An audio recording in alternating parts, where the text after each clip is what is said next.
برائے عامر حیات ہے، آپ کو اپنے یوٹیوب چینل اور فیس بک پیج پہ خوش آمدید کہتا ہوں۔ ناظرین، آج کل جیسا کہ آپ کو پتا کہ الیکشن کے اندر دھاندلی ہوئی، اس حوالے سے پاکستان تحریک انصاف جو ہے وہ احتجاج بھی ریکارڈ کروا رہی۔ اس کے علاوہ فارم 45 جو ہے وہ تحریک انصاف کی طرف سے انٹرنیشنل میڈیا کو بھی دکھائے گئے ہیں۔ اب کل جو ہے ایک بہت بڑا بم پھوڑا گیا کمشنر راولپنڈی لیاقت علی چٹھا کی طرف سے۔ لیاقت علی چٹھا نے کہا کہ یہ جو دھاندلی ہوئی ہے، بدترین دھاندلی، انہوں نے کہا کہ as a divisional commissioner Pindi مجھے کہا گیا ہے کہ آپ جو ہے آزاد پاکستان تحریک انصاف کے جو آزاد امیدوار تھے ان کو ہروائیں اور پی ایم ایل این لوگوں کو جتوائیں۔ تو انہوں نے کہا کہ ہم نے کم از کم جو ہے 12 ایم این ایز کو ہروایا ہے، 12 ایم این ایز کو ہروا کے ہم نے نون لیگ کے لوگوں کو جتوایا ہے۔ اب انہوں نے کہا کہ میرا ضمیر جو ہے وہ مجھے ملامت کرتا ہے اور میں نے صبح جو ہے خودکشی کرنے کی بھی کوشش کی ہے، لیکن یہ تو ایک تصدیق ہوئی ہے۔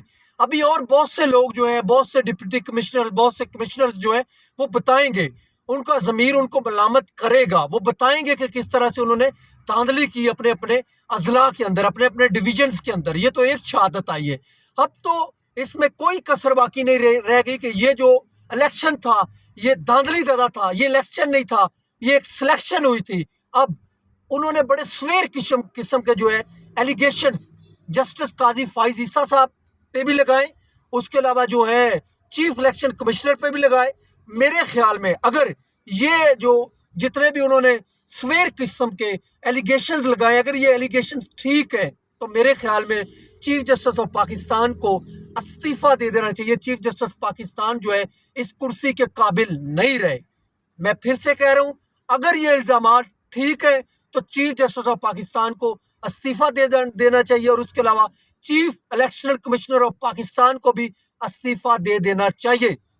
اخلاقی طور پر، مورلی اگر ہم اس کو دیکھیں تو ان دو آئینی عہدوں کا بالکل جو ہے جواز نہیں بنتا کہ یہ دھاندلی کروائیں۔ اب ساری دنیا کو پتہ چل گیا ہے کہ پاکستان کے اندر بدترین ریگنگ ہوئی ہے، بدترین دھاندلی ہوئی ہے، کس طرح سے تحریک انصاف کے امیدواروں کو ہرایا گیا جو آزاد امیدوار پاکستان تحریک انصاف کے حمایت یافتہ تھے۔ پاکستان تحریک انصاف پہلے دن سے کہہ رہی ہے کہ یہ الیکشن دھاندلی زدہ ہے۔ ہم جو ہے پورے پاکستان سے 180 نیشنل اسمبلی کی سیٹیں ون کر چکے ہیں فارم 45 کے مطابق، لیکن ان کو رزلٹ ان کے چینج کیے گئے ہیں۔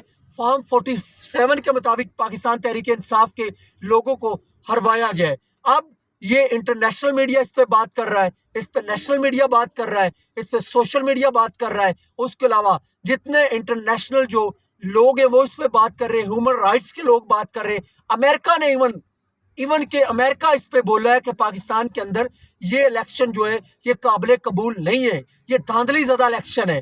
اور اس کے علاوہ امریکہ نے ایک رپورٹ بھی شائع کی ہے کہ پاکستان کے اندر اس ٹائم جو ہے بدترین ڈکٹیٹرشپ چل رہی ہے، پاکستان کے اندر ڈیموکریسی نہیں ہے، پاکستان کے اندر ڈکٹیٹرشپ چل رہی ہے۔ تو یہ کس بندے کو نہیں پتا کہ پاکستان کے اندر ڈکٹیٹرشپ چل رہی ہے۔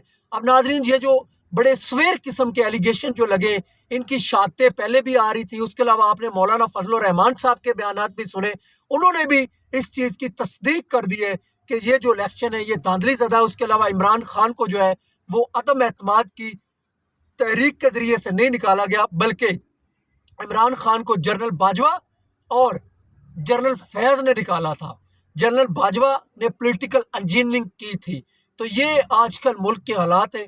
تو جی، اب تک کے لیے اتنا ہی، مجھے اجازت دیجیے، اللہ حافظ۔